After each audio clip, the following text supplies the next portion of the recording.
Mary Earps. Hello. Let's start with you. How are you? I'm good. How are you? Has your feet actually hit the ground since the summer? No, not yet. I think the club are trying to get us back on planet Earth, but yeah, our heads are still with the fairies, I think. And what's it been like? I mean, it must have been such a roller coaster ride. Obviously, the Euros, absolutely incredible. I mean, you were one of the stars of the team. It was fantastic. Did you actually get a little bit of a break after it all finished? A little bit, not long enough, but a little bit. I think it was just mental, really, because coming straight out of the tournament, obviously we had a little party or two, and then I jetted straight off to Greece to try and get some downtime. But even then, it was like really full on for the first few days. Obviously, it's amazing to win the tournament, but then the responsibility that comes with that. For the first few days, I didn't know what time it was. I didn't know what day it was. I was just like trying to get out in the sun. And then it got to the Friday or Saturday, and I said, right, I need to just switch off now. So I switched my phone off.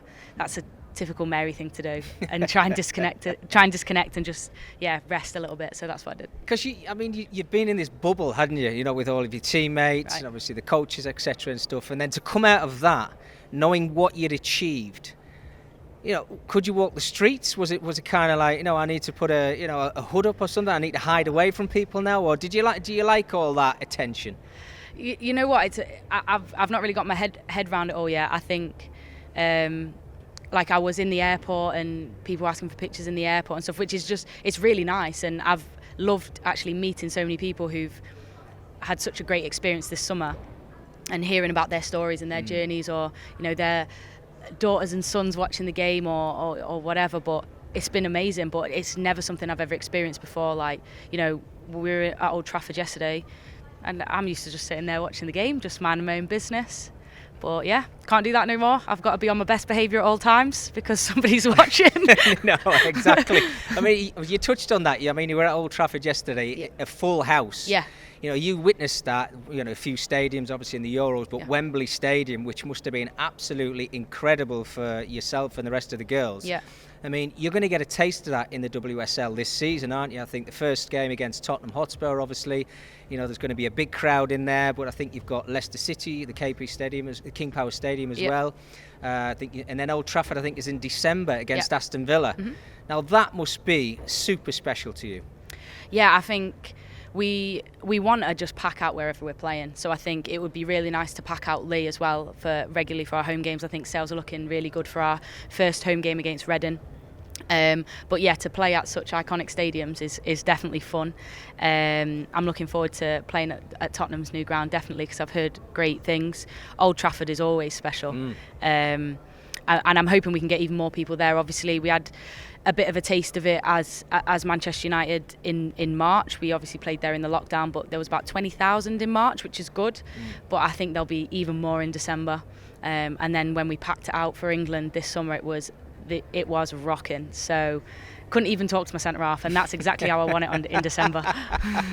But the expectations now are obviously super huge. Mm-hmm. I mean, the spotlight is going to be on the WSL more than any season now. But that is the aim, isn't it? That was the start. You know, the pinnacle was, you know, to go to the Euros, to win the tournament if you possibly could, which you obviously achieved. Mm-hmm.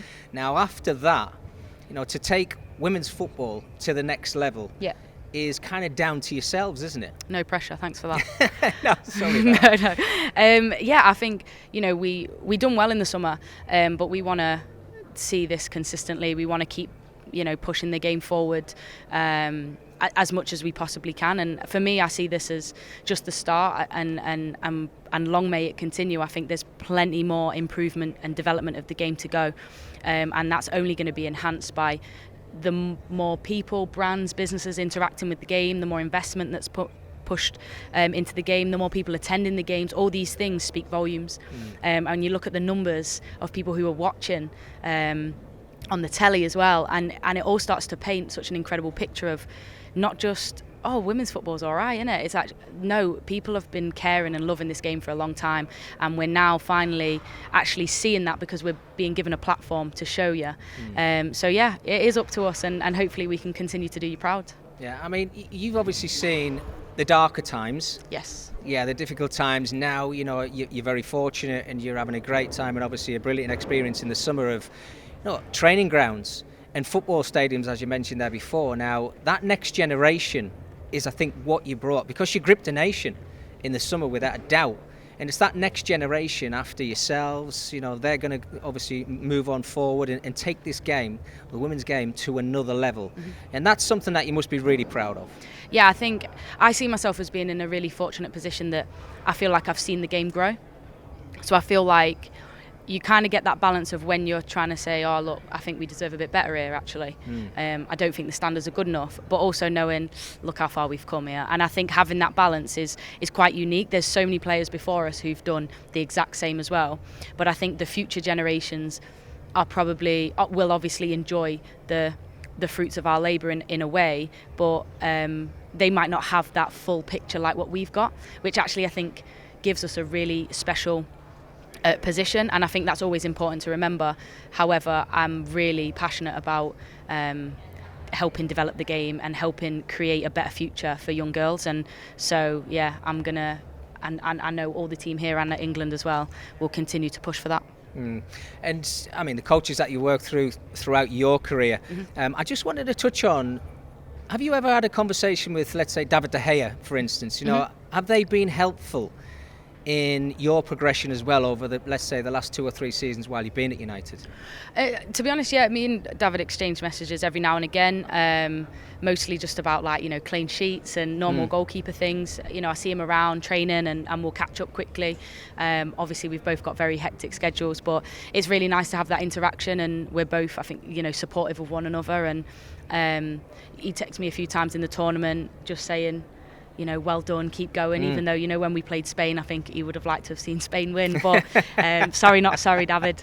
And so it is nice to have those connections, and to be honest with you, I think there's been a lot of supportive people who've sent really lovely messages, not just like the United staff here or the goalkeeper coaches here. I know there was a few messages from the players, but also like the England goalkeeper coach for them on the men's side, Marge. Like I bumped into him a few times at St George's Park, and he sent me a really nice message at the end of the tournament as well. So all those things and people that you meet and conversations you can have, it's just lovely. It's lovely to have that support.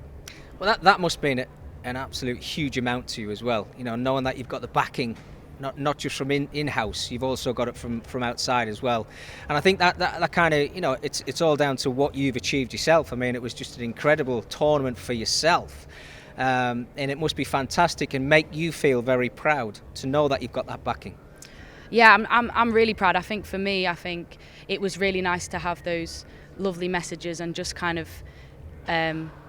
sort of you feel like recognised in your craft and in your industry and not just like, oh, you're a lovely person. It's like you actually did a great job for the team, and that's like such an incredible feeling to feel valued in your field. I think that's all, in a way, that's all anybody ever wants is, I'm not, no one ever wants to be like have smoke blown up there behind, but you want to feel like people care about you and they care about your contributions, that your contributions are valid. And I think as a human being, that's probably all anybody ever wants in your relationships, in your job, and so to have that was probably the first time in my life and career I've ever felt that. It's a bit pinch me. It gives me goosebumps just saying that, actually. But it's really nice, and I hope I can continue to do that, because I don't want to stop here. Oh, you thoroughly deserve everything that's coming your way. I just wanted to quickly ask you about Ellen White. Yeah. We heard the news that she's obviously retired, an incredible career, an England career, 52 goals. What were your thoughts on that? Was it a big surprise? I wasn't expecting it personally. Obviously, we've not all caught up yet since the tournament. Everyone's kind of been off doing their own thing and back to club. But we got a message yesterday just before it was announced, and to be honest, I think I was travelling from Nottingham up to Old Trafford at the time, and so I was like, what's gone on? What's happened? Yeah. So I sent her a voice note this morning.